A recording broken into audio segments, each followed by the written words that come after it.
Hello and welcome to the latest dressing room debrief, where I will go through Chelsea's routine 4-0 win over Southampton. Apologies for the lack of content of late. I missed Chelsea v Aston Villa at the weekend, thank God, because we lost anyway.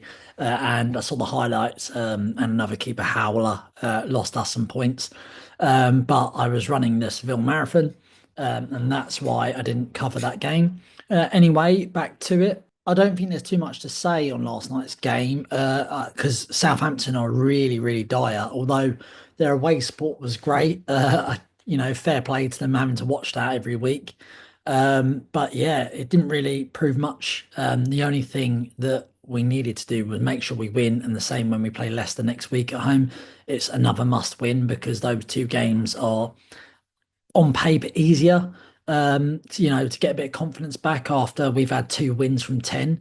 We've had a dire past few 3 months where we've really slid down the table in terms of where we were up nearer Liverpool, and then in this sort of scrap for the European football places. I thought, yeah, routine really. Neto, ever energetic. I love him. He just puts himself about and the energy. I can get why the crowd were getting a bit agitated when I think Jorgensen had the ball. And Maresca's had a lot of dodgy comments of late, and it doesn't reek of a Chelsea winning manager. Particularly last night. The reason why I said this is in relation to the fans jeering. I think it's twofold. One, the fans are getting frustrated that there's no movement, and two, the ball is moving so slowly that this has been our problem in the last few months. We've got rid of that football that we were playing before Christmas, where it's fast flowing, attacking. It was exciting. We're going to concede because we're not good enough at the back, but we would score goals and we would create chances, which is gone. And that's why I think we're getting frustrated because of the lack of movement, because of the lack of the pace that we play with. And I think Chelsea fans, we've just had enough, really, because we can see where the problems lie, and it just feels like the same mistakes being made over and over again every game. The other thing I was going to say was I know Neto's done it a few times with the sort of shush celebration, but the fact that Colwell's done it, I think, is a bit of a leaves me a bit of a bad taste because Chelsea should be under criticism with the way they've played recently. And the players, so say Colwell, for instance, hasn't been good enough this season. And he's got to look at himself thinking, and I know he can play better. And to give it, wherever he was, I'm only speaking in hindsight of if he was aiming that at the fans.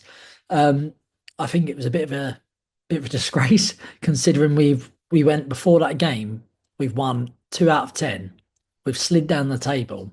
It's been really poor performances where the fans have went and paid their hard-earned money to go and watch the players not fancy it, and 2 nights in Brighton, and as well as the other games. They're just two recent ones which were pathetic. I thought pathetic performances, and then they've got they're beating bottom of the league Southampton, the whipping boys of the league. Really, even my mate who's a Southampton fan texted me before and said we're gonna batter them, and they got the cheek to do that sort of arrogant celebration.